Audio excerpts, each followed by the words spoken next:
नमस्कार। हाँ। आज हम जीव विज्ञान की उस बुनियाद पर बात करने वाले हैं जिस पर पूरी जिंदगी टिकी है, कोशिका। हाँ, सेल। हमारे पास कक्षा 11 NCERT जीव विज्ञान के अध्याय 8 का सार है, तो स्रोत वही रहेगा। बिल्कुल। और कोशिश ये रहेगी कि हम कोशिका की संरचना, उसके काम, इन सबको आसानी से समझ सकें। हाँ, मतलब जीवन की जो बनावट है और जो काम करने का तरीका है वो इसी एक इकाई से शुरू होता है। इसके बिना तो जीवन सोच भी नहीं सकते। सही कहा।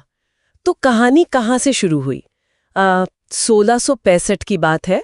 Robert Hooke. हाँ, उन्होंने कॉर्क में देखा था। माइक्रोस्कोप से। बिल्कुल। और उन्हें वो मधुमक्खी के छत्ते जैसे खाने दिखे, खाली कमरे। उन्होंने सेल नाम दिया, पर वो तो बस शुरुआत थी, है ना? जी है, वो तो मृत कोशिकाएं थी असल में। असली खेल तो बाद में शुरू हुआ, लगभग 200 साल बाद। श्लीडन और श्वान। हाँ जी, एक वनस्पति विज्ञानी है, एक प्राणी विज्ञानी। इन्होंने मिलकर कोशिका सिद्धांत मतलब सेल थ्योरी दी। और क्या कहा उन्होंने? मूल बात क्या थी? मूल बात ये कि सभी जीव मतलब पौधे हों या जानवर, वो सब कोशिकाओं से ही बने और कोशिका ही जीवन की सबसे बेसिक बुनियादी इकाई है। लेकिन इसमें एक चीज मिसिंग थी। ये कोशिकाएं आती कहाँ से हैं? बिल्कुल सही, ये सवाल था। इसका जवाब दिया रुडोल्फ विर्चो ने 1855 में। अच्छा। उन्होंने एक बहुत क्रांतिकारी बात कही, ओमनिस सेल्यूला ए सेल्यूला। मतलब हर नई कोशिका पहले से जो कोशिका मौजूद है उसी से बनती है, अपने आप पैदा नहीं होती। अच्छा, तो कोशिका विभाजन से ये बात जुड़ने से सिद्धांत पूरा हुआ। हाँ, और इसी से हमें समझ आया कि जीव कितने अलग अलग तरह के हो सकते हैं।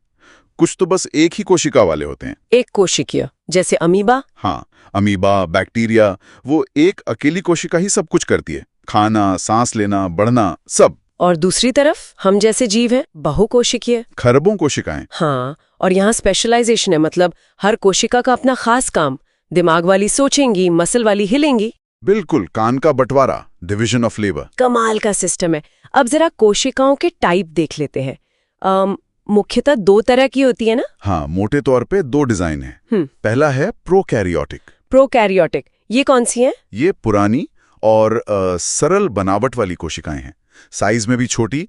बैक्टीरिया, माइकोप्लाज्मा, ये सब इसी में आते हैं। और इनकी खास पहचान कैसे अलग है ये? सबसे बड़ा अंतर है कि इनमें एक असली झिल्ली से ढका हुआ न्यूक्लियस मतलब केंद्रक नहीं होता। तो जेनेटिक मटेरियल कहाँ होता है? DNA? वो बस कोशिका द्रव्य में एक जगह थोड़ा इकट्ठा रहता है, उस जगह को न्यूक्लियोइड कहते हैं, कोई कवरिंग नहीं। अच्छा, और अंदर कोई मेम्ब्रेन वाले ऑर्गेनल जैसे माइटोकॉन्ड्रिया? नहीं, वो भी नहीं होते।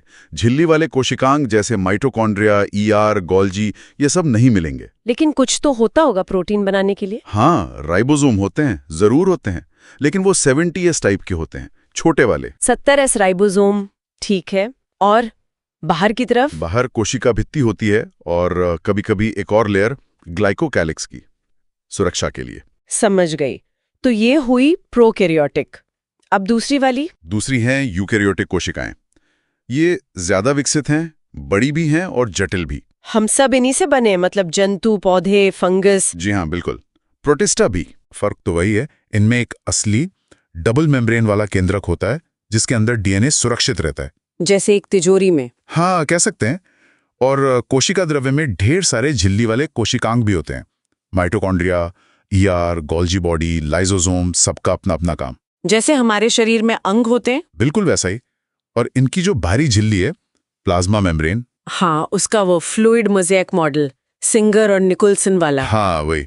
लिपिड की दोहरी परत जिसमें प्रोटीन तैरते रहते हैं, बहुत डायनामिक स्ट्रक्चर है ये। और पौधों में तो इसके बाहर सेल वॉल भी होती है, सेलुलोज की बनी हुई। फंगस में काइटिन की होती है, जंतु कोशिका में नहीं होती सेल वॉल। ठीक है। और केंद्रक, आपने कहा वो कंट्रोल रूम जैसा है। हाँ, बिल्कुल। कोशिका में क्या होना है, कैसे होना है, सब निर्देश यहीं से जाते हैं और अगली पीढ़ी में जानकारी भी यही भेजता है, मतलब आनुवांशिकता का केंद्र। चलिए कुछ खास कोशिकांगों के काम जल्दी से देख लेते हैं। Endoplasmic reticulum, ER। ये झिल्लियों का जाल है, 2 तरह का होता है। रफ ER जिस पर राइबोसोम लगे होते हैं, वो प्रोटीन बनाता है। और smooth ER? Smooth ER lipid बनाता है, स्टेरॉइड, हार्मोन वगैरह। अच्छा, फिर गोल्जी, उसका क्या काम है? गोल्जी उपकरण को आप कोशिका का पोस्ट ऑफिस समझ सकते हैं।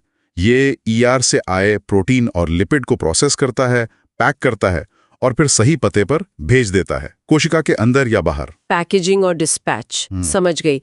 और माइटोकॉन्ड्रिया, ये तो बहुत सुना है। हाँ, ये तो पावर हाउस है, कोशिका का ऊर्जा घर।